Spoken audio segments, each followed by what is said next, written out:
እግዚአብሔር አምላክ ስለዚህ ዝማሬ የተመሰገነ ይሁን። በክርስቶስ ወንድሞቼ እህቶቼ ሆናችሁ እንደምን ከረማችሁ? እንደምን ሰነበታችሁ? በቸርነቱ የጠበቀን የዕድሜ ድሃ ያላደረገን የአባቶቻችን የቅዱሳን የነቢያት አምላክ የሐዋርያት አምላክ የእኛ ፈጣሪ የእኛ ጌታ ልዑል እግዚአብሔር መጋቢያችን በሰላም በጤና ጠብቆ ወንድሞቼ ለዚህ ብሩህ ቀን ለዚህ መልካም ቀን ያደረሰን እግዚአብሔር ስሙ ከአጽናፍ እስከ አጽናፍ የከበረ የተመሰገነ ይሁን። እንደምን ሰነበታችሁ? እንደምን ከረማችሁ? ሳምንታችሁ እንዴት ነበረ? ተስፋ አደርጋለሁ መልካም ሳምንት እንዳሳለፋችሁ። በነገራችን ላይ መልካም ሳምንት ሲባል ወይም ደግሞ ቀናችሁ እንዴት ነው ሲባል ቀናችሁ መልካም ነው ወይ፣ እንዴት ነበረ፣ ወይስ አስቸጋሪ ነው ወይ ብለው መጠየቅ የተለመደ ነው። በተለይ በዚህ ዘመን ይህ ጥያቄ በሰፊው ይነሳል። how was your day? ቀንህ እንዴት ነው? እኛም ዛሬ ልጆቻችንን ጭምር ቀናችሁ እንዴት ነበረ? ምክንያቱም ወንድሞቼ የምንመጣበት ትምህርት አለን፣ የምንማርበት ትምህርት ከዚህ ጋር ይያያዛል። እንደዚህ ይላል። ወደዚህ ወደ ታሪኩ መለሳለሁ። ርዕሳችን ዛሬ የተስፋ ትምህርት ነው የምንማረው። ዛሬ ህይወት ከብዶን እንቃትታለን፣ ግን የተሻለ ቀን ከፊታችን አለ የሚል ይሆናል። ሰማችሁኝ ወንድሞቼ? አዎ፣ ዛሬ ህይወት ከብዶን እንቃትታለን፣ ግን ምን አለ? ግን የተሻለ ቀን አለ። ክርስቲያኖች ምንም ይዛችሁ ባትሄዱ፣ በዚህ ቆይታችሁ ባላችሁ ጥቂት ደቂቃ ምንም ነገር ይዛችሁ ባትሄዱ የተሻለ ቀን አለ ከፊታችን ለኛ ለክርስቲያኖች የሚለውን ያዙና ሳምንታችሁ እንዴት ነው ብዬ፣ አዎ ቀናችሁ እንዴት ነው ይባላል። ልጆቻችንን ጭምር ዛሬ ድሮ አሁን እኛ ቤተሰቦቻችን ትምህርት ቤት ሄደን ስንመጣ ቀናችሁ እንዴት ነው አይሉንም። ያለንበት ዘመን ግን ከባድ ታፍ ታይም ስለሆነ፣ ከባድ ጊዜ ስለሆነ ኢቭን እኛ እንኳን ልጆቻችንን እያንዳንዳቸውን እንጠራለን። እኔ እጠራቸዋለሁ። ቅዱስዬ ዛሬ ቀንህ እንዴት ነበር? ራእዬ ዛሬ ቀንሽ እንዴት ነበር? እስራኤል ቀንህ እንዴት?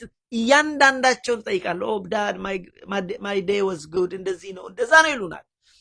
አያችሁ፣ ለዚህ ነው እኔም ሳምንታችሁ እንዴት ነበር፣ ባለፈው ሳምንት ከተገናኘን በኋላ እንዴት አሳልፋችሁ፣ ተስፋ አደርጋለሁ መልካም ጊዜ እንደምታሳልፉ። ትልቁ ነገር እግዚአብሔር ይህን መልካም ቀን ሰጥቶናል። ቀላል ነገር አይደለም። ቀንን ግን መልካም የሚያደርጋቸው ነገሮች አሉ። እናንተን አላቅም። እኔ ስራዬን ጨርሼ ቁጭ ስለ አንድ ሀቢት አለኝ። ቀኔ እንዴት ነበር? ራሴን ጠይቃ how was my day? መልካም ነበር? ጠይቁ፣ ራሳችሁን መልሱ። ምን ማለት መሰላችሁ? መልካም ቀን የሚያሰኘው፣ ቀንን መልካም የሚያሰኘው ምንድን ነው ብላችሁ ብትዩ፣ ለምሳሌ ከእግዚአብሔር ጋር ነበርኩ ወይ? ዛሬ ጸሎት አድርጌያለሁ ወይ? ቃሉን ሰምቻለሁ ወይ? በነገሬ እግዚአብሔር ገብቶ ነበር ወይ? ዛሬ ከእግዚአብሔር ጋር አንድ 5 ክራይቴሪያዎች አሉኝ እኔ በግሌ እና ከእግዚአብሔር ጋር እንዴት ነበርኩ? ከቤተሰቦቼ ጋር እንዴት ነበርኩ? ከባለቤቴ ጋር እንዴት ነበርኩ? ከልጆቼ ጋር ወንድሞቼ እንዴት ነበርኩ? ይሄ ሁለተኛው ማየት ይጠቃል። ለምን መሰላችሁ? አጥፍተን ቢሆን ባለቤቴን አሳዝኛት ቢሆን ይቅርታ መጠየቅ አለብኝ። ልጆችን በድያ አጥፍቻቸው እንኳን ቢሆን አዎ ከልጆቼ ጋር ቀኔ እንዴት ነው ብለን ልጆቻችንን አሳዝነን ቢሆን ይቅርታ እንጠይቃለን፣ እናስተካክላለን፣ ሄደን እናነጋግራቸዋለን። ስለዚህ ራስን መመርመር አስፈላጊ ነገር ነው። እኔ ጠቃሚ ሆኖ አግኝቼዋለሁ። ስለዚህ ሁለተኛው ምንድን ነው? መጀመሪያ ከእግዚአብሔር ጋር እንዴት ነበር? ሁለተኛ ከቤተሰባችን ጋር ቀናችን እንዴት ነበር? ሶስተኛ ወንድሞቼ ከመስሪያ ቤት ከኮወርከሮች እንዴት ነበረ? እንዴት ነበር የዋልኩት? ከስቴፈኒ ጋር እንዴት ነበረ? ከጁሊ ጋር እንዴት ነበር የዋልኩት? ከሳምስ ጋር እንዴት ነበር የዋልኩት? ከአለቃዬ ጋር ከጀሮም ጋር እንዴት ነበር የዋልኩት? ወዛ ጉድ ኦር ባድ? ጥሩ ነበር። ጥሩ ከሆነ እግዚአብሔር ይመስገን፣ ካልሆነ ግን አሁንም ኮሬክት ለማድረግ ይረዳናል። ስለዚህ ከስራ ባልደረቦቼ ጋር እንዴት ዋልኩ? ይሄኛው ሌላው ዳይሜንሽን ነው። ይሄ ብቻ አይደለም። ሌላው አራተኛው እንዳልኳችሁ ለምሳሌ ከከስተመሮቻችን ከስተመር ሰርቪስ ላይ ካለን መቼም የምንሰራው ነገር ሰማው ዶክተር ብትሆን አካውንታንት ብትሆን ኢኮኖሚስት ብትሆን አድቫይዘር ብትሆን ከሰው ጋር ነው የምትሰራው። ከከስተመሮቼ ጋር እንዴት ነበርኩ ዛሬ፣ ከክላይንቶቼ ጋር እንዴት ነበርኩ ብለን ራስን ማየት መልካም ነው። ማታ ላይ ቁጭ ብለን አጥፍተን ከሆነ ፈልገን ይቅርታ እንጠይቃለን፣ እናስተካክለዋለን። ከእግዚአብሔርና ከሰው ጋር ትክክል እንሆናለን ማለት ነው። ሰዎቹን ይቅርታ ጠይቀናል። አንዳንድ ሚስ አንደርስታንዲንግ ይፈጠራል። እኔ በዚህ ሳምንት አንድ ሚስ አንደርስታንዲንግ ስራ ላይ ተፈጥሮ እና አንድ እንደዚህ ይቅርታ የጠየኩበት አለ።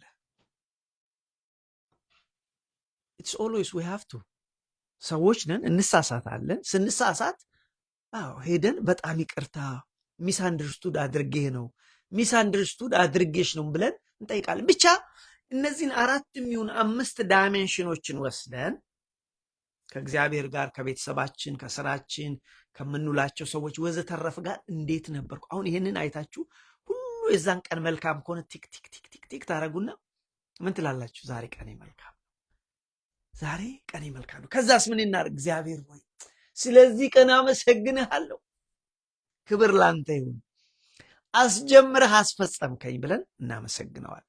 አያችሁ፣ ስለዚህ ቀናችሁ መልካም ነው ወይ ተብለን ስንጠየቅ በዚህ መልክ ኢቫሉዌት ማድረግ መልካም ነውና ሳምንታችሁ ተስፋ አረጋለሁ መልካም እንደሆነ። ደግሞ በተለያየ ምክንያት ችግር እንኳን ቢኖረው እግዚአብሔር መልካም ነው። አያችሁ፣ እግዚአብሔር ምንድን ነው? እግዚአብሔር መልካም ነው። ዛሬ እግዚአብሔር ቢረዳን የምንጀምረው አጭር ሰዓት ነው የምንቆየው፣ የተስፋ ትምህርት ነው። ከመቼውም ጊዜ በላይ የተስፋ ትምህርት ያስፈልጋል። ለምን? በዚህ ዘመን ሁላችን ተስፋችን የተሸረሸረበት፣ ሁላችን በጣም አስቸጋሪ ሁኔታ ያለንበት ሁኔታ ስለሆነ የተስፋ ትምህርት ከመቼውም ጊዜ የበለጠ አስፈላጊ ነው። ስለዚህ የዛሬ ርዕሳችን ምንድን ነው? ዛሬ ይላል ሕይወት ከብዶን እንቃትታለን። ይህ እውነት ነው። ሁላችንም ከላይ ከፕሬዚደንቱ እስከታች በትንንሽ ስራ ላይ እስካሉት ሰዎች ጭምር ሕይወት ከባድ የሆነበት ዘመን። ይሄ ለማስፈራራት ሳይሆን በዚህ ውስጥ እንግዲህ እንድንማር ነው። ምንድን ነው የምንማረው? እና ሕይወት ከባድ ነው። we live in a tough world። ግን እኛ የክርስቲያኖች፣ እኛ የእግዚአብሔር ሰዎች ሕይወት ከባድ በሚሆንበት ሰዓት እንደማያምነው ሰው፣ እምነት እንደሌለው ሰው፣ እምነት እንደሌላቸው ሰዎች፣ እምነት እንደሌለው ሰው ነው የምንኖረው።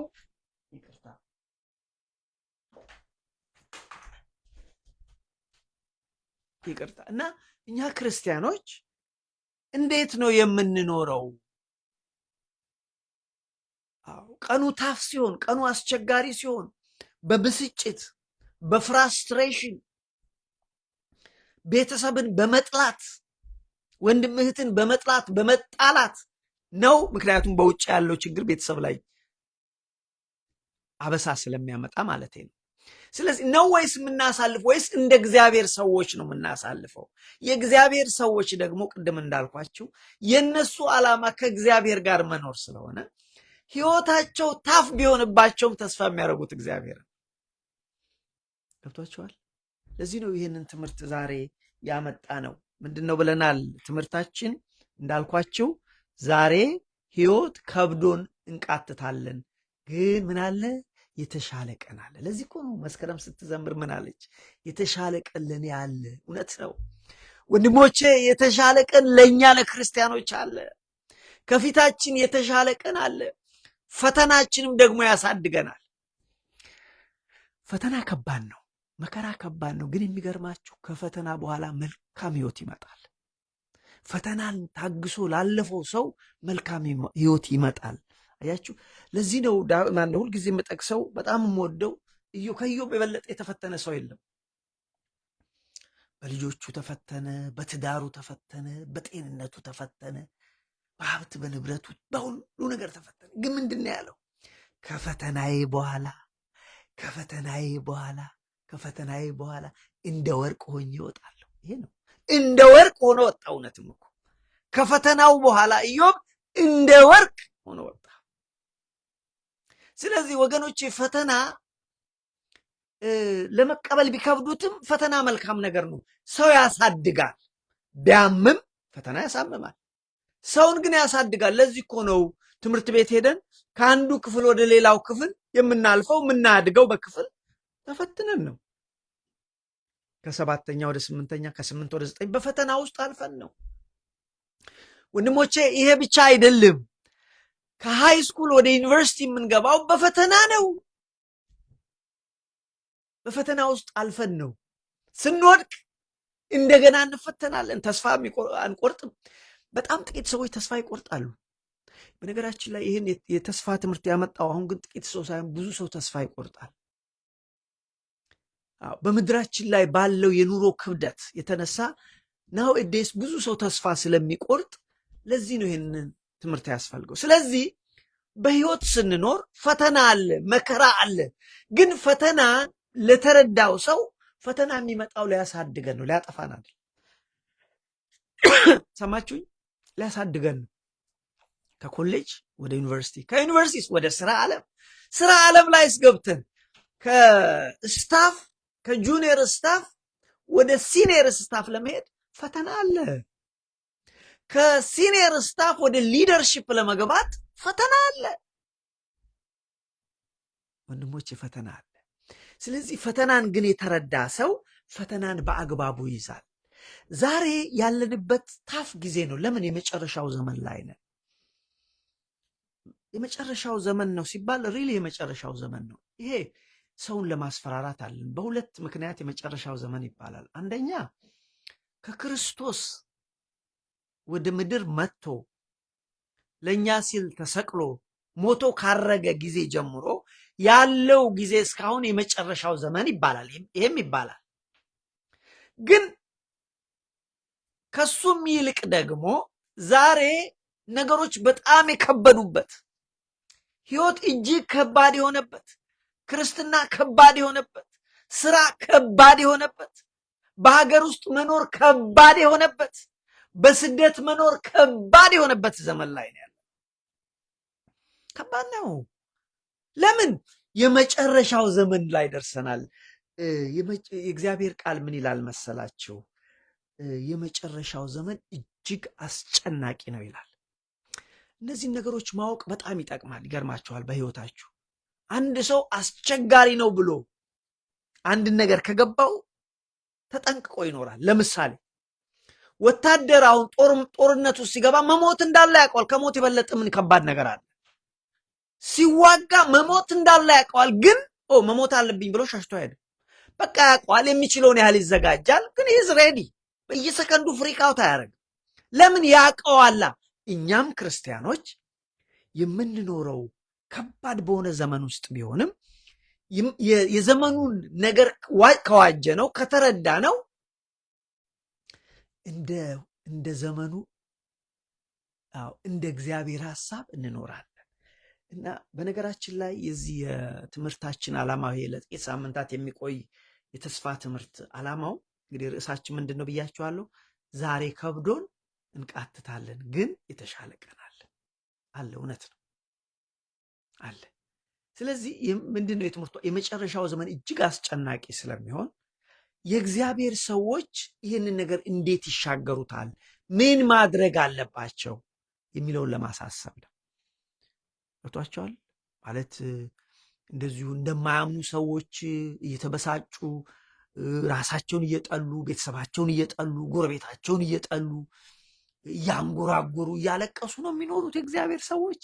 ወይንስ ይሄንን ነገር ተረድተው የእግዚአብሔር ሰዎች አይ ዘመኑ ከባድ ነው፣ ታፍ ታይም ላይ ነን፣ ግን ይሁን እንጂ እኔ እኮ የእግዚአብሔር ልጅ ነኝ፣ እኔ እኮ የክርስቶስ ልጅ ነኝ፣ ለእኔ የተሻለ ቀን አለ፣ እኔ እኮ አባት አለኝ፣ እኔ እኮ አምላክ አለኝ፣ ከፊቴ የተሻለ ቀን አለ፣ እኔ በዚህ ምድር ላይ ለጊዜው የመጣው ሰው ነኝ፣ ይቺ ምድር ለእኔ መኖሪያ አይደለችም። ከሆነ ይሆናል፣ ካልሆነም ኢትስ ኦኬ። የተሻለ ቀን ለእኔ አለ ብለው ካሰቡ እንደዚህ ነው የሚኖሩት። ይሄ የእግዚአብሔር ሰዎች የሚኖሩት አካሄድ ነው። እግዚአብሔር ሰዎች ሲኖሩ ለእግዚአብሔር ይኖራሉ፣ ሲሞቱም ለእግዚአብሔር ይሞታሉ፣ ለራሳቸው አይኖሩም። ስለዚህ ይገርማችኋል፣ በምድር ያለው ፈተናችሁም ይቀልላችኋል፣ በሌላውም ደግሞ እንደዚሁ የተሻለ ይሆናችኋል። ስለዚህ በዚህ ትምህርት ውስጥ የምናየው የትምህርቱ ዓላማ ምንድን ነው? የእግዚአብሔር ሰዎች እንዴት ነው ይህንን የመጨረሻ ዘመን ከባድ የሆነ ዘመን እንዴት ነው የሚኖሩት? ራሱ እኮ ነው እግዚአብሔር ቃል። ላንብብላችሁ። እንደውም ምን ይላል? ስለ መጨረሻው ዘመን የእግዚአብሔር ቃል ሲናገር አባታችን ቅዱስ ጳውሎስ ለጢሞቴዎስ በላከው መልእክቱ ሁለተኛ ጢሞቴዎስ ላይ ልጄ ሆይ አደራ ይለዋል። የመጨረሻው ኢማጂን፣ ቅድም ያልኳችሁ ለዚህ ነው። በአንድ በኩል ይህ ከክርስቶስ እርገት በኋላ አምላካችን ከሰማይ ወርዶ ተወልዶ ተሰቅሎ ሞቶ ካረገ በኋላ እስከ ዛሬ ድረስ የ2000 ዓመት የመጨረሻው ዘመን ይባላል ብያችኋል። ሌላው ደግሞ እኛ ደግሞ ከመጨረሻው መጨረሻ ላይ ነው ያለነው፣ ደርሰናል። ምልክቶቹን በደንብ አድርገን አይተናል። ኢማጂን በዛን ጊዜ እንኳን ቅዱስ ጳውሎስ ጢሞቴዎስን ሲመክረው ልጄ የመጨረሻው ዘመን እጅግ አስጨናቂ ነው ይለዋል። መቼ ነው ይህንን ያለው? ከ2000 ዓመት በፊት። ከ2000 ዓመት በፊት እንደዚህ ይለዋል ሁለተኛ ጢሞቴዎስ ምዕራፍ 3 ላይ ነገር ግን በመጨረሻው ቀን የሚያስጨንቅ ዘመን እንደሚመጣ አወቅ። አንተ ጢሞቴዎስ፣ አንተ አገልጋይ፣ አንተ እግዚአብሔር ባሪያ ሆይ የመጨረሻው ዘመን ታፍታይም ይመጣል። ስለዚህ ልጄ አንተ ለራስህ ተጠንቀቅ፣ ለአገልግሎትህ ተጠንቀቅ፣ ለመንፈሳዊ ሕይወት ተጠንቀቅ፣ ለምታስተምረው ነገር ተጠንቀቅ። ለምን? የመጨረሻው ዘመን አስቸጋሪ ይሆናል። እንደዚህ ይላል፣ ነገር ግን በመጨረሻ ቀን የሚያስጨንቅ ዘመን ይሆናል እንደሚመጣ እወቅ። በዛን ጊዜ አለው ሰዎች ራሳቸውን የሚወዱ ይሆናሉ። አይደለም? አላየነው? አዎ፣ ልጆቻችን እንኳን ራሳቸውን እንዴት አድርገው እንደሚወዱን ይታዘባል። ግራጁዌሽን ሄጅ የምመክረው አንድ ምክር ሁልጊዜ የምመክራቸው አሜሪካን ሀገር ያሉ የተወለዱ ልጆችን ስመክራቸው፣ ልጆቹ ሰልፊሽ አትሁኑ፣ ራሳችሁን የምትወዱ አትሁኑ። አያችሁ፣ ራሳችሁን የምትወዱ አትሁኑ፣ ይልቁንም ራሳችሁን የምትወዱ አትሁኑ፣ ይልቁንም ሰውን ትልቅ የሚያደርገው ራስን መውደድ ሳይሆን ለትልቅ ዓላማ መኖር፣ ለእግዚአብሔር መኖር፣ ለቤተሰብ መኖር፣ ለዓላማ መኖር ብዬ ነው መክራቸው። ምክንያቱም የመጨረሻ ትውልዱ በጣም ትውልዱ ማለት ጀመረኛው እናየዋለን። በእኛ ዕድሜ እንኳን እኔ በራሴ ዕድሜ እንኳን እኔ እንዴት ነው የኖርኩት ከቤተሰቦቼ ጋር? የኔ ልጆች ዛሬ እንዴት ነው የሚኖሩት? እርስ በራሳቸው እንዴት ነው የሚኖሩት ከእህት ወንድሞቻቸው ጋር? ምክንያቱም የመጨረሻው ዘመን ምንድነው? ሰዎች ራሳቸውን የሚወዱ ይሆናሉ።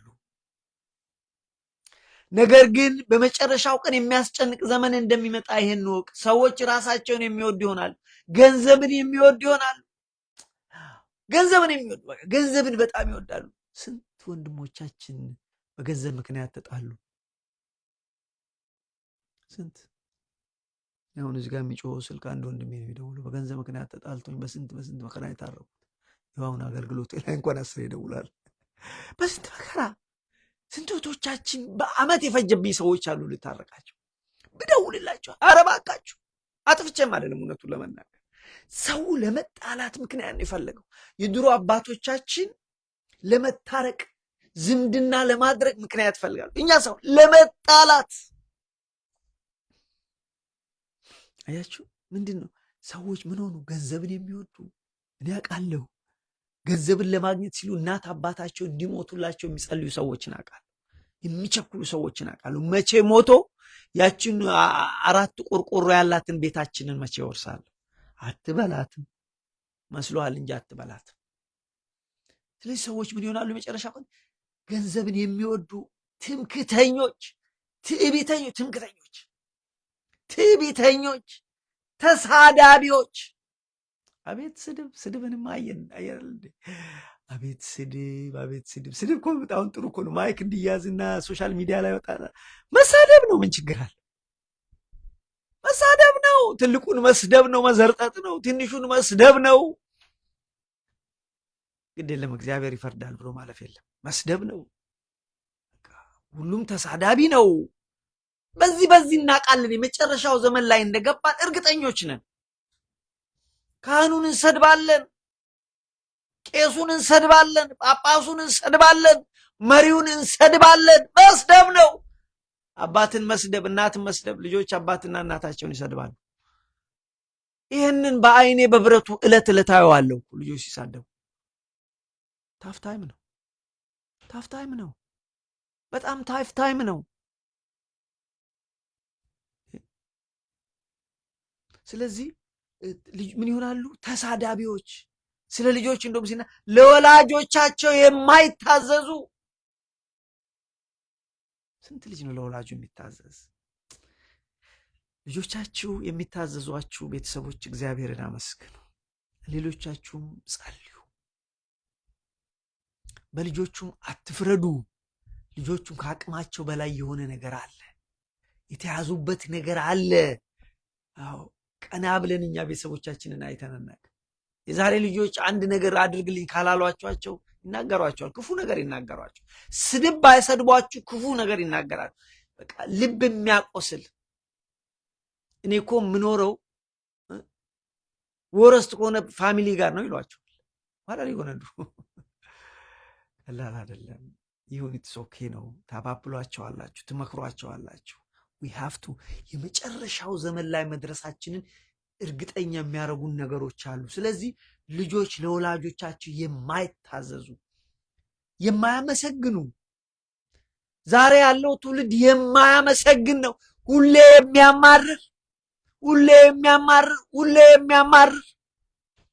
ኑሮን የሚያማርር ነገርን የሚያማርር ማመስገን የሚባል ነገር የለም። ባሰብን እኮ አልባሰብንም? ባንደርስበትም የኃይለ ሥላሴ ጊዜ የነበሩ የተማረው ክፍል እጅግ የሚያማርር ነበር፣ የማያመሰግን ነበር። ከዛ በኋላ የደርግ መጣ፣ የማያመሰግን ትውልድ። ከዛ ደግሞ በደርግ ጊዜ ደግሞ የባሰ ሆነ። ለምን? የማያመሰግን ነው። ግድያው የባሰ ሆነ። ከዛ ደግሞ ኢህአዴግ መጣ፣ የባሰ ሆነ። አሁን ደግሞ ብልጽግና ዘመን አሁንም የባሰ። እኛ ግን አልታረምንም ወገኖቼ፣ ነገም የባሰ ሰዎች። አሁን መሪዎች ቢነሱ እንትና ቢነሳ ይሄ ቢመጣ ወንድሜ ልንገር የባሰ ነው የሚሆን። ቶ አንተ ስለ መሪዎች ቶ ስለ ቤተክርስቲያን የገዛ ልጆቻችን እኛ ልጆች ዛሬ ስንቆጣቸው እንደኛ ጊዜ አልነበሩ። ኢቭን እኛ ጊዜ እንኳን እኔ አንዳንዴ ልጆች ስነግራቸው አያምኑኝም። እኔ አባቴ ወይም እናቴ እኔ ብዙ እህትና ወንድም ያለኝ ሰው ነው። ግን ካሉት ከቤተሰብ ልጆች አንድ ቀን ተመትቼ አላውቅም። እኔ ወንድም እህቶች ሁሉ ይመጣሉ ስላቸው ነው የሚሉኝ። እኔ ልጆች ኢትስ ነው። እና አሁን ይህን ስነግራቸው ማመን ይቸገራሉ። ፖይንቴ ምንድን ነው? ስለዚህ ዛሬ ልጆች አልሰማ ይላሉ። እነሱ ያሉት ካልሆነ ጠዋት ላይ አሁን ይህን ልብስ አልፈልግም፣ ይህንን ነው ለብሼ የሚሄደው፣ ይህንን አልለብስም። አሁን ልብስ ትልቅ ነገር ነው። ክርክሩ ቀላል አይደለም። ዛሬ ልጆች አይሰሙ እነሱ ባሉት ብቻ ነው የሚሄዱት። ይሄን ልጆቹም አትፍረዱባቸው። የነገ ልጆች ደግሞ እኔ ደግሞ የሚታይ እንዲህ ብለው የሚመጡ ልጆች ናቸው። እንዲህ ብለው የሚመጡ ልጆች ናቸው። ስለዚህ ትስታፍ ታይም። ስለዚህ ምንድን ነው የመጨረሻው ዘመን ለመኖራችን ምንም ጥያቄ የለም። እና ምንድን ነው የሚለው የመጨረሻው ዘመን ሰዎች የማያመሰግኑ። አናመሰግንም ወንድሞቼ፣ ዛሬን እናመስግን። ግዴ ኑሮ ውድነት አለ፣ ይሁን እናመስግን። ፀሐይ ወጥቶ መግባቱ እኛ እንኳን ዛሬ በጤና እናመስግን፣ አናማር ሁሉን ነገር። ሌላ ደግሞ ይቀጥላል። ቅድስና የሌላቸው በመጨረሻ ዘመን የሚኖሩ ሰዎች ቅድስና የለም። ይሄ ለእግዚአብሔር መለየት ነገር የለም።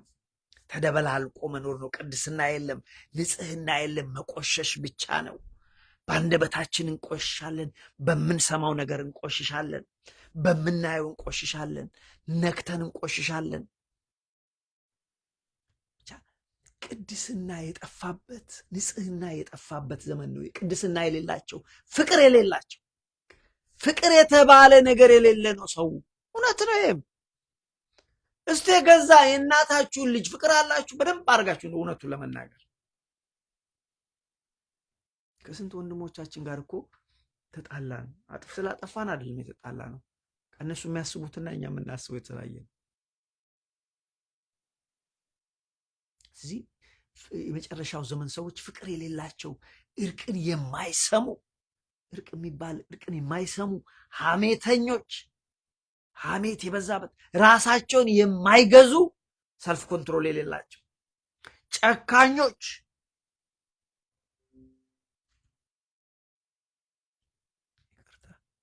በዚህ ጋር እንትን መጥቶ ሀራማ ስለ ጦርነት ነው። አንድ ክሊፕ እንዲህ መጥቶ ምን ይላል? ሀራ መሬት ገቡ ይላል። የሚገርም ስለ ጦርነት ነው የሚያወራል። ብቅ የምትላል አይደል? ኮምፒውተራችሁ ላይ ብቅ የሚሉ እንትኖች ዩቱብ እና ራሳቸውን የማይገዙ ጨካኞች፣ መልካም የሆነን ነገር የማይወዱ። እውነት እኮ ነው። እስቲ መልካም ስሩ። ኔጌቲቭ ነው ወንድሞች፣ ሁሉ ነገር ከዳተኞች። የሚታመን ሰው እኮ የለም። ከዳተኞች፣ ሰው ከዳተኛ ነው፣ ችኩል ነው ይላል። ችኩሎች፣ በትዕቢት የተነፉ፣ ከእግዚአብሔር ይልቅ ተድላን የሚወዱ። ለእኛ ለአገልጋዮች አሁን እኛ አገልጋዮች እንዴት ነው የምንኖረው? አቤት አቤት አቤት! ከእግዚአብሔር ይልቅ ተድላን፣ ስለ ስጋ የሚኖሩ የአምልኮት መልክ አላቸው ይላል።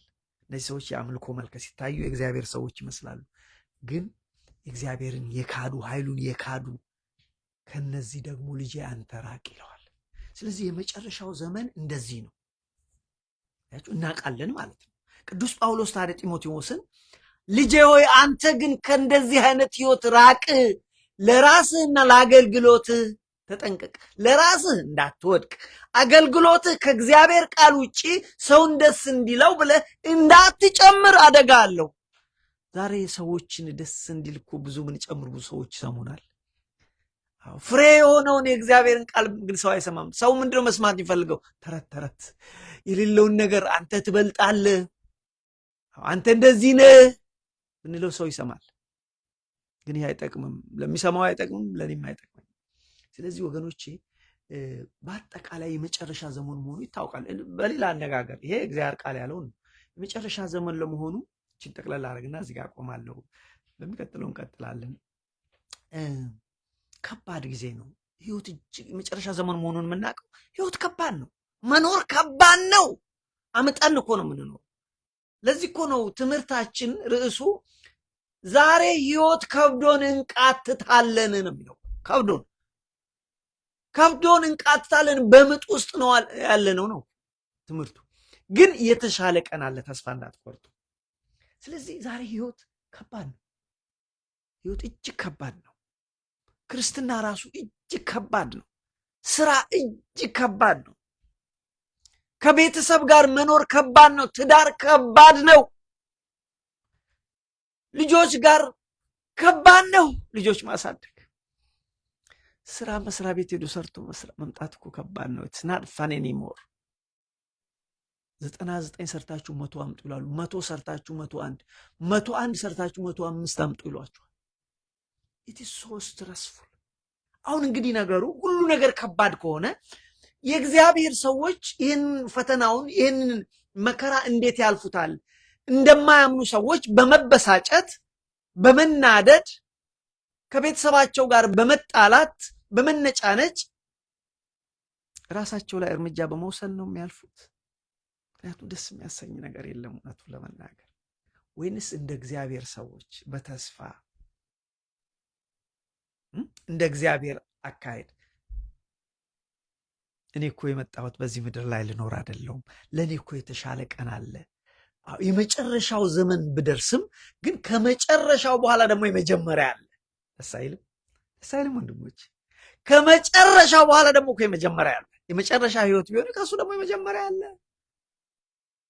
ለእኔ እኮ የመጨረሻው ዘመን ቢመጣ አባባ ይመጣል፣ የሞተ ልጅ ይመጣል፣ ዕዳዬን የከፈለው ይመጣል፣ ሊወስደኝ ይመጣል። ለእኔ የተሻለ ቀን አለ። ዛሬ ከባድ ነው ምድራዊ ክባዳ። ምድር ላይ እኮ የመጣ ነው ወገኔ ልንስተካከል ነው እንጂ እኮ እዚህ ላይ ተስማምቶን እንድንኖር አይደለም። ባይከብድ ጥሩ ነበረ። ግን አሁን እኮ የኑሮ መክበዱ ብቻ እኮ አይደለም። ቅድም አልኳችሁ ፍቅር ይቀዘቅዛል።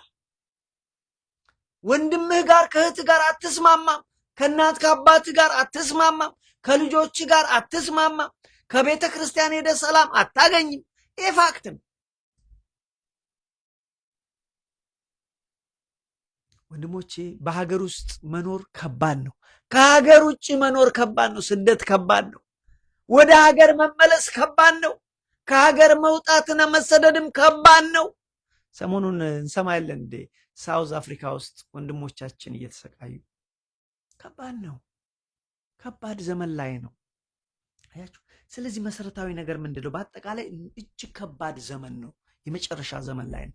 ይህን የመጨረሻ ዘመን እንዴት እንሻገረው? በብስጭት፣ በፍራስትሬሽን፣ የገዛ ቤተሰቦቻችን ላይ እልሃችን ኖ ኖ ኖ ኖ ወንድሞቼ አይደለም። በትዕግስት እግዚአብሔርን በመጠበቅ ዳዊት መዝሙር 27 ዛሬ አልደርስበትም፣ ደስ ይለኝ ነበረ ባነበው። እግዚአብሔርን ጠብቁ ይላል ዳዊት ይናገር። መከራ አንደኛ መከራ ውስጥ ገባ። ከመከራው በኋላ ግን ምን አለ? እኔ ግን እግዚአብሔርን እጠብቃለሁ። ስለዚህ ወንድሞች እግዚአብሔርን እንጠብቁ። አባባ ይመጣል። ከመጨረሻው በኋላ የተሻለ መጀመሪያ አለ። ገብቷችኋል? ስለዚህ ወገኖቼ ህይወት አስቸጋሪ በሚሆንበት ሰዓት እችን ጥቅስ ላንብብላችሁና ልዝጋው። መነሻችን ስለሆነ ምንድን ነው የእግዚአብሔር ቃል ምን እንደሚል ታውቃላችሁ? መቼም አንረዳውም እንጂ ህይወት ሁሉ አሁን በመቃተትና በምጥ ውስጥ ይገኛል። ምንድን ነው ያለው? ህይወት ሁሉ፣ ፍጥረት ሁሉ። አሁን ፍጥረት ሲባል ኢቭን እኛ እኮ ስለማናናገራችሁ እንጂ አሞራዎች፣ ወፎች፣ ዛፎች ጭምር በመቃተት ውስጥ ነው ያለው። ፍጥረት ሁሉ አሁን በመቃተትና በምጥ ውስጥ አለ። ለምን? ሰው በሚያደርገው ነገር። በጣም ችግር ነው። እኔ አሁን እዚህ የምኖርበት ሰፈር መቼም ጠቅላላ ዱር አራዊቱ በጣም ብዛት ያለው አይነበር። ይሄ ሚዳቆን ምኑን ያለው አሁንም አሉ። ቤቴ ስር እዚህ ጋር ይመጣሉ ሚዳቆች፣ ከጀርባ በብዛት ይመጣሉ። እና አሁን ግን ቤት እየሰሩ እየሸሹ ሲሄዱ ያሉ። ወጣ ሲል 30-20 የማይሆን አሁን በቃ ምክንያት ቤት እያፈረሱ። ስለዚህ እነሱ በጭንቅ ውስጥ ነው ያሉት። ለዚህ እኮ ነው እግዚአብሔር ቃል ፍጥረት ሁሉ አሁን በመቃተትና በምጥ ውስጥ ይገኛል ይላል። ሁሉ በምጥ ውስጥ፣ ሁሉ በጭንቅ ውስጥ አለ ይላል ፍጥረት ሁሉ። ቃሉን ላንብብላችሁ። 2 ቆሮንቶስ ምዕራፍ 5 እንደዚህ ይላል፣ በድንኳን ውስጥ ያለን እኛ ዛሬ ከብዶን እንቃትታለን። በድንኳን ውስጥ ነው ለካ ያለ ነው፣ በቤት እንኳን አይደለን። በጊዜያዊ ህይወት የምንኖር እኛ ከብዶን እንቃትታለን። ይችላል አንብብላችሁ። እንደዚህ ይላል። ግን ደስ የሚል ነገር አለው ውስጡ። ይገርማችኋል። እኔ ዛሬ ብዙ ስለማልሄድበት ነው። እንደዚህ ይላል፣ ድንኳን የሚሆን ምድራዊ መኖሪያችን ቢፈርስ፣ ይብል ሌላ ቆሮ ብንሞትም እንኳን ማለት ነው። ብዙ ለምንድን ድንኳን የሚሆን መኖሪያችን ቢፈርስ፣ ይሄ ድንኳን ይሁን፣ ይሄ ጊዜያዊ፣ በሰማይ ያለ በእጅ ያልተሰራ ሰማያዊ አካል እናገኛለን። አንድ እሱ ነው። ሁለተኛ ደግሞ በምድር ባይመቸን፣ በምድር የረባ ቤት የረባ ኑሮ ባይኖርን፣ በሰማይ ግን የተሻለ አለ። ለዚህ ነው ቅድም የተሻለ ቀን አለ። ድንኳን የሚሆነው ምድራዊ መኖሪያችን ቢፈርስ፣ በሰማይ ያለ በእጅ ያልተሰራ የዘላለም ቤት የሚሆን ከእግዚአብሔር የተሰራ ሕንፃ እንዳለን እናውቃለን። ደስ አይልም ታዲያ? የተሻለ ቀን አለ። አያችሁ፣ ምድር አስጨናቂ ብትሆንም እንኳን አሁን ግን ለሱ ከብዶን እንቃትታለን። እስከዛ ድረስ ላንብብላችሁና ላቁ። ድንኳን የሚሆን ምድራዊ መኖሪያችን ቢፈርስ፣ በሰማይ ያለ በእጅ ያልተሰራ የዘላለም ቤት የሚሆን ከእግዚአብሔር የተሰራ ሕንፃ እንዳለን እናውቃለን። በዚህ ውስጥ አሁን እንቃትታለን። አሁን በምጥ ውስጥ ነን። አሁን እንቃትታለን። ከሰማይ የሚሆነውን መኖሪያችን እንድንለብስ እንናፍቃለን። ለብሰን ራቁታችንን አንገኝም። ያንን እንናፍቃለን። ክርስቲያኖች ለዚህ ነው ፍራስትሬት አያደርጉም። ኑሮ ቢከብድ፣ ነገሮች ከመስመር ሲወጡ ተስፋቸውን ያንን ያዩና በተስፋ ይኖራሉ። ያንን እየናፈቁ ይኖራሉ። የቱን የተሻለ ቀን አለ እኮ።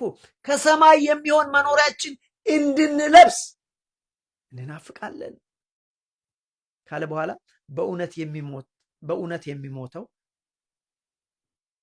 ይሄ የሚሞተው በሕይወት ውስጥ ይለወጥ ዘንድ ልንለብስ እንጂ ልንገፈፍ የማንወድ ስለሆነ በድንኳን ያለን እኛ ዛሬ ከብዶን እንቃትታለን።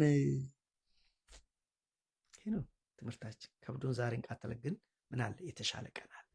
አያችሁ፣ ምን አለ? የተሻለ ቀን አለ። ስለዚህ የተሻለ ቀን ስላለ ምን እናድርግ ወንድሞቼ? ዛሬ ህይወት ስለከበደን አንድ መዝሙረ ዳዊት ላነብላችሁ ስለፈለግኩ ነው። ህይወት ስለከበደን በፍራስትሬሽን ውስጥ በብስጭት ውስጥ መኖር የለብንም። ያበሳጫል። አዎ፣ ስራ ቦታ ያበሳጫል። ትዳርም ከባድ ነው። ልጅ ማሳደግ ከባድ ነው። ሀገር ቤት ከባድ ነው። በዚህ ሀገር ከባድ ነው። ዓለም ከባድ ነው። ዳዊትም በዚህ ውስጥ አለፈና ግን እንደዚህ ይላል፣ እግዚአብሔር ብርሃኔና መድኃኒቴ ነው። አያችሁ፣ እግዚአብሔር ብርሃኔና መድኃኒቴ ነው፣ የሚያስፈራኝ ማን ነው? እግዚአብሔር የህይወቴ መተማመኛዋ ነው። አቀባሱ ነው ምንተም እግዚአብሔር የህይወቴ መተማመኛ፣ የሚያስደነግጠኝ ማን ነው? ክፉዎች፣ አስጨናቂዎች፣ ጠላቶች ስጋዬን ይበሉ ዘንድ በቀረቡ ጊዜ እነሱ ተሰናክለው ወደቁ። ጭንቅ ነበረበት ዳዊት፣ የሚያስጨንቅ ጊዜ ነበረበት። እሱ ሰራዊት ቢሰፍርብኝ ልቤ አይፈራም፣ ሰልፍ ቢነሳብኝ በዚህ ተማመናለሁ። እግዚአብሔርን ግን እኔ ግን በመከራ ውስጥ ብሆንም እንኳን እኔ ዳዊት ግን እግዚአብሔርን አንዲት ነገር ለመንኩት፣ እሷን ብቻ ፈልጋለሁ። ዳዊት ወንድሞቼ አይኑን መከራው ላይ ችግሩ ላይ አላደረግም፣ አይኑን እግዚአብሔር ላይ አደረገ። ምን አለ? በዚህ በመከራ ውስጥ ብኖርም አለ ዳዊት እግዚአብሔርን አንዲት ነገር ለመንኳት፣ እሷን እሻለሁ፣ በሕይወቴ ዘመን ሁሉ በእግዚአብሔር ቤት እኖር ዘንድ፣ እግዚአብሔርን ደስ የሚያሰኘውን አይ ዘንድ፣ መቅደሱን እመለከት ዘንድ። ማለት የእግዚአብሔርን ውበት አይ ዘንድ በመቅደሱ ቱ ጊዝ ዘ ቢውቲ ኦፍ ጋድ ማለት ነው። እግዚአብሔር በመቅደስህ አይ ዘንድ። እኔ ግን ጸሎቴ ይሁን አለ፣ መከራዎች፣ ጠላቶች ከበውኛል፣ ኢትስ ኦኬ። እኔ የምፈልገው በመቅደስህ እግዚአብሔር አንተን አይ ዘንድ። ልጨርሰው። እንደዚህ ይላል ስለ መከራው ሲናገር፣ በመከራ ቀን በድንኳን ሰውሮኛል። መከራ ነበረበት። በድንኳኖቹ መሸሸጊያ ሸሽጎኛል፣ በአለት ላይ ከፍ ከፍ አድርጎኛል። እነሆ አሁን በዙሪያ ባሉ በጠላቶቼ ላይ ራሴን ከፍ ከፍ አደረገ። በድንኳኑም የእልልታ መስዋዕትን ሰዋው፣ ለእግዚአብሔር እቀኛለሁ። ዛሬ ግን እዘምርለታለሁ። ከፈተና በኋላ ማለፍ አለ። ከፈተና ከመጨረሻው በኋላ ከመጨረሻው ቀን በኋላ የተሻለ ቀን አለ። ዛሬ እዘምራለሁ። በፊት ግን መከራ ውስጥ ነበር። በገዛ ልጁ ጭምር ብዙ መከራ ደርሶበታል። እንደዚህ አለ፣ አቤቱ ወደ አንተ የጮኩትን ቃሌን ስማኝ፣ ማረኝና እግዚአብሔር አድምጠኝ። አንተ ፊቴን እሹ ባልክ ጊዜ አቤቱ ፊትን እሻለሁ። ልቤ አንተን አለ። እግዚአብሔር ልቤን አንተን አለ። ፊትህን ከኔ አትሰውር፣ ተቆጥተህ ከባሪያ ፈቀቅ አትበል። ረዳት ሁነኝ፣ አትጣለኝ። የመድኃኒቴ አምላክ ሆይ አትተወኝ። አባትና እናቴ ትተውኛል። ዳዊትም እንደዚህ ገጥሞታል። አባትና እናቴ ትተውኛል፣ እግዚአብሔር ግን ተቀበለኝ። አቤቱ መንገድህን አስተምረኝ። በቃ እኔ የምፈልገው እሱን ነው። አቤቱ መንገድህን አስተምረኝ፣ ስለ ጠላቶቼ በቀና መንገድ ምራኝ። የሐሰት ምስክሮች አመፀኞች ተነስተውብኛል። ፈተና አለበት፣ መከራ አለበት። አያችሁ ላይ አመፀኞች ተነስቶ ጠላቶች ተነስቶ፣ ግን እግዚአብሔር ለነሱ ፈቃድ አሳልፈህ አትስጠኝ ካለ በኋላ የፈለኳት ይቺን ነች። የእግዚአብሔር ሰዎች ጸጥ ብሎ እግዚአብሔርን ነው የሚጠብቁት። አባባ ነው የሚጠብቁት። እግዚአብሔር እንደዚህ አለ፣ ግን አንድ ቀን የተሻለ ቀን አለ። ዛሬ ፈተና ቢበዛ በሕያዋን መንገድ በእግዚአብሔር ሀገር አየዋለሁ። እግዚአብሔር ናል እንደዚህ ይላል፣ የእግዚአብሔርን ቸርነት በሕያዋን ምድር አይ ዘንድ አምናለሁ። እኔ ዛሬ መከራ አለብኝ፣ እኔ ዛሬ ፈተና አለብኝ፣ ነገር ግን ግድ የለም፣ ኢትስ ኦኬ። ነገ የተሻለ ቀን አለ። እግዚአብሔርን አየዋለሁ። የእግዚአብሔርን ቸርነት በሕያዋን ምድር አይ ዘንድ አምናለሁ።